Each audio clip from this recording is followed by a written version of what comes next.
De altíssima responsabilidade. Eu peço licença para hoje, excepcionalmente, me abster das advertências, das críticas e das cobranças que reiteradamente temos feito aqui mesmo dessa tribuna, para me dirigir aos brasileiros dos 4 cantos desse país. Aos brasileiros, independente das suas posições partidárias, das razões políticas que defendam e das ideologias que professem. Poucas vezes, senhoras e senhores, vivemos dias tão difíceis e crises tão agudas nesse país. Ao gravíssimo desastre econômico em curso, somam-se a dramática crise ética e o impasse político que literalmente paralisa o Brasil já há algum tempo. O país, senhoras e senhores, afunda em gravíssimas dificuldades, prisioneiro das circunstâncias de um governo incapaz de tomar decisões. De um governo agora já sem qualquer credibilidade e sem inspirar a mínima confiança. Mergulhado na era dos escândalos, o governismo agoniza e abre mão de enxergar o Brasil verdadeiro. O Brasil, senadora Luizio, do desemprego em escalada, da maior recessão da nossa história, da inflação alta, do salário curto no bolso de pais e mães. O Brasil dos milhares de assassinatos pela violência sem fim nas grandes, médias e pequenas cidades. O Brasil dos que agora retrocedem e retornam à pobreza extrema, perdendo conquistas alcançadas ao longo das 2 últimas décadas. O Brasil da má gestão, do desperdício de recurso público, das obras inacabadas, da corrupção institucionalizada e do desrespeito contumaz aos contribuintes. O Brasil da indústria sucateada, do investimento relegado e do endividamento perigoso de suas empresas. O Brasil da inadimplência recorde das nossas famílias, da ocupação partidária do Estado em níveis jamais vistos na nossa história. O Brasil da epidemia de dengue e do Zika vírus que afeta milhares de mulheres.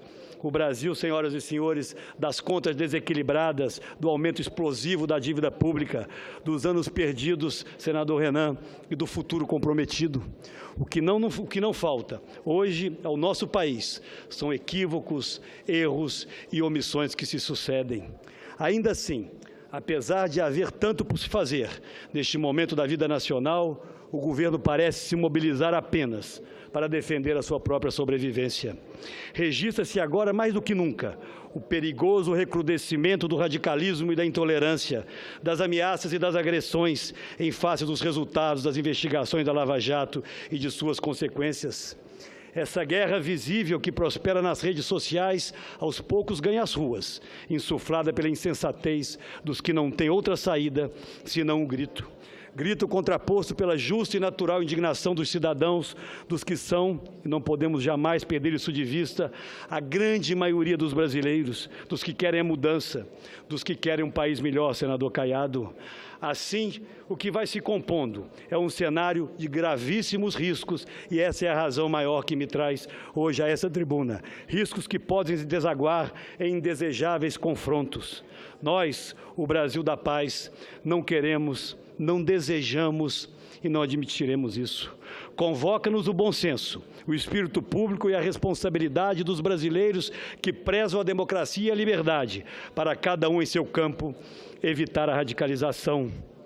Nada, absolutamente nada, pode ser pior para a busca de novos caminhos para esse país do que uma nação dividida. Nesse trecho da nossa história, senhoras e senhores, volto a repetir o que tenho pregado exaustivamente ao lado de tantas outras ilustres figuras desta casa. Precisamos nos armar, sim, mas de apenas 2 atributos: coragem e serenidade. Coragem para caminhar decidida e definitivamente em direção à verdade. Coragem, sobretudo, para construir na unidade uma saída para o país. E serenidade, sempre serenidade, para rejeitar de forma pacífica e determinada todas as provocações artificiais que, não por acaso, estão sendo disseminadas para incendiar os ânimos e, mais uma vez, e desesperadamente, tentarem cobrir a verdade. Eu digo às senhoras e aos senhores, a fronteira comum, onde todos nós brasileiros podemos nos encontrar, está clara, está nítida. Ela é, senadora Anastasia, a nossa Constituição. É ela que nos impõe limites comuns e princípios intocáveis. Este é o espírito do Estado Democrático de Direito, que sempre nos moveu e especialmente nos move agora. Não podemos aceitar que, na ausência de argumentos sólidos de defesa sobre as graves suspeições existentes, nossos adversários ataquem de forma irresponsável a honra de quem lhes faz oposição.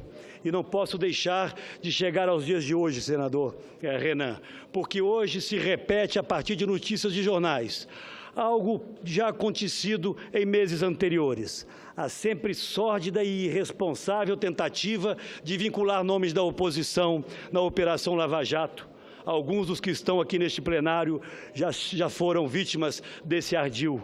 E todas, absolutamente todas as acusações foram desmontadas porque eram absolutamente falsas e, por isso, não sobreviveram.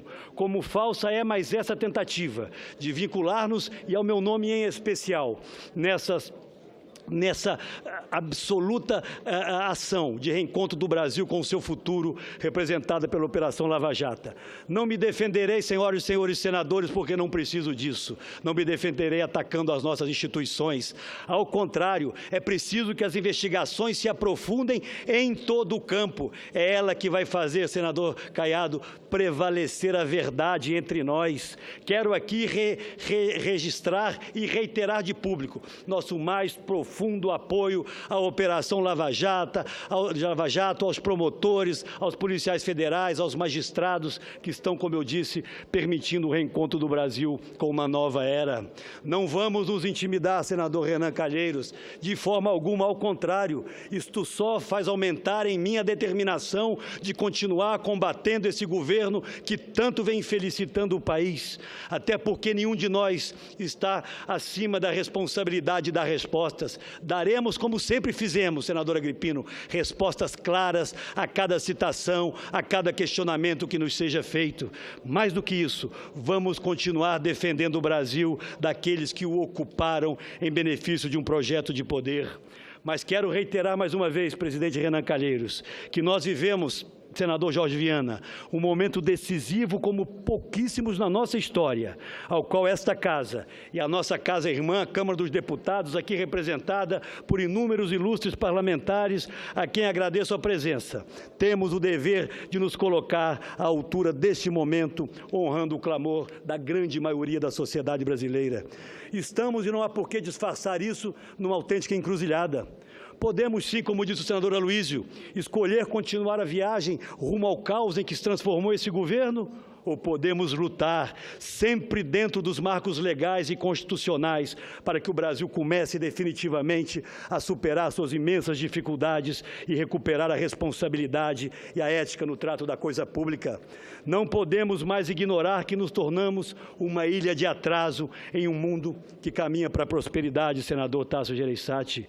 Experimentamos, a verdade é essa, a estranha e incomum mistura de um país que não cresce e, ao mesmo tempo, tem a mais alta taxa de juros do planeta e um dos maiores índices de inflação entre as economias minimamente organizadas. E mais grave ainda, as conquistas sociais de vários governos, e faço aqui esse reconhecimento, estão se esvaindo, continuam servindo apenas de matéria-prima para discursos demagógicos e salvacionistas.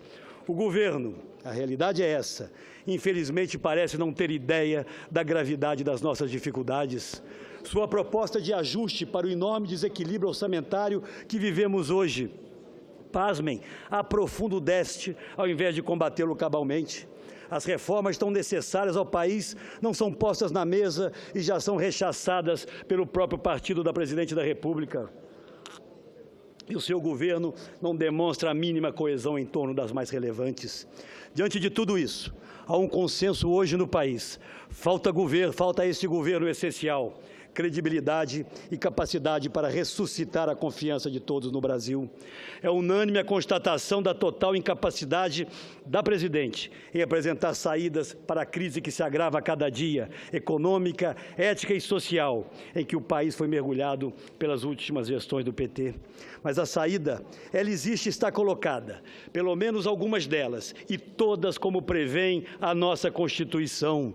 Portanto, caberá ao Congresso Nacional, ouvindo o clamor das urnas, manifestar-se de forma absolutamente clara, seja a favor do impeachment da Presidente da República, se esse for o sentimento majoritário da Câmara dos Deputados, seja em apoio a cassação da chapa presidencial eleita em razão das gravíssimas denúncias de utilização de recurso público para a sua eleição, ou quem sabe, senador Ricardo Ferraz, num gesto magnânimo, num gesto generoso para com o país. Quem sabe a Presidente da República, compreendendo que perdeu as condições mínimas de governar, permitir que com a sua renúncia o Brasil inicie uma nova etapa na sua história.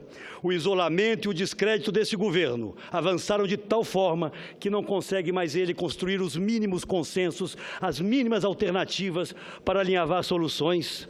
O isolamento, como eu disse aqui, é o pior dos caminhos para qualquer governo avançar. A revelia do governismo temos nós da oposição, e aqui repito mais uma vez a minha alegria com a presença de tantos ilustres parlamentares. Temos buscado, com apoio, é preciso que se diga, da presidência desta Casa, votar projetos que têm permitido minimamente ações que desoneram as empresas estatais, que buscam equilíbrio orçamentário, que garantem a solvência do governo e que permitem ao setor privado voltar a investir e gerar empregos. Portanto, temos feito, senhor presidente, a nossa parte, mas as medidas estruturantes, aquelas absolutamente imprescindíveis para o Brasil virar esta página da sua história, dependem de uma maioria que as oposições não têm e o governo não consegue mais aglutinar. Não nos furtamos, nós da oposição, em momento algum, a discutir as medidas mais difíceis, mas também necessárias, desde que o governo as coloque, as apresente e assegure o voto da sua base de apoio. Mas temos a cada dia perdido a esperança de que isso venha acontecer. O que nós temos ouvido em resposta, presidente Renan Calheiros, são apenas palavras ao vento, seguidas de manifestações de que preferem aprofundar o receituário que produziu o fracasso atual, do que reconhecer os seus equívocos e iniciar uma nova caminhada. Perante, senhoras e senhores, este estado lamentável que o Brasil foi levado, o que o governo oferece aos brasileiros? Nada além das velhas e surradas teses, nada além do discurso manipulador e de sua permanente atitude de tentar dividir o país. Não fomos nós, senhora Presidente da República, que dividimos o Brasil, não fomos nós que tomamos as decisões que nos levaram à recessão, ao desgoverno, à ruína, a essa quadra vergonhosa por que passa o país. O que dividiu o país desde o começo foi a campanha da mentira, do ódio, das ofensas e das calúnias utilizadas como armas eleitorais e que se transformam agora em novas tentativas de elevar a grau máximo o tradicional nós e eles, sempre enfatizado por alguns governistas. Nossos adversários vêm insuflando, pelo menos alguns deles, para fazer aqui justiça. A radicalização nesse momento, prometem a guerra e a agressão, buscam cindir o Brasil, tentam desviar o foco da realidade para alguns deles não terem que prestar contas de seus atos. Nós reagiremos sempre, buscando o entendimento, a paz, mas não aceitando mais que medidas equivocadas e irresponsáveis aprofundem o caos no qual os governos do PT, dos governos do PT mergulharam o país. Mas é bom que fique claro, de forma definitiva, e caminho para encerrar, senhor presidente, palavras de ordem ensaiadas e gritadas à exaustão não irão jamais causar constrangimento, tampouco calar a consciência da nação. A melhor resposta que daremos será, a partir agora, do próximo domingo, estando junto nas ruas, dizendo um basta a tudo isso. O Brasil não pode, senhoras, senhores senadores, senhoras, senhores parlamentares, não pode perder a raríssima oportunidade, senador Serra, de reencontrar-se consigo mesmo e com os sonhos de cada brasileiro que tanto lutaram para melhorar a sua vida e que nos trouxeram até aqui. Afinal, crises como esta, desta envergadura, como todos sabem, podem ser também oportunidades preciosas para promovermos grandes transformações. Este é precisamente o momento que estamos vivendo. Os que têm responsabilidade nesta hora, eles estão nos vários espectros do nosso quadro político. Precisam respeitar os longos anos de sacrifícios e de luta dos brasileiros para alcançar o lugar que merecemos e devemos ocupar. Não vamos aceitar ameaças e tentativas de incendiar a nação para que a fumaça encubra o que que fizeram no Brasil. Domingo, senhoras e senhores, o povo brasileiro sairá às ruas, escrevendo uma página definitiva da nossa história, uma página que moldará o destino do Brasil. Somos homens e mulheres de bem, com nossos filhos, com as nossas famílias. Sairemos em paz para mostrar que este país não perdeu a sua alma e não perdeu a sua esperança. Vamos, amigos e amigas, vamos para as ruas resgatar a decência e a integridade. Caminharemos unidos contra a corrupção e a mentira, em defesa da Constituição e da democracia, das liberdades sempre ancoradas na força e no valor maior das nossas instituições, que sempre defenderemos para que a justiça, ao final, continue cumprindo o seu papel. Muito obrigado. Senador Aécio.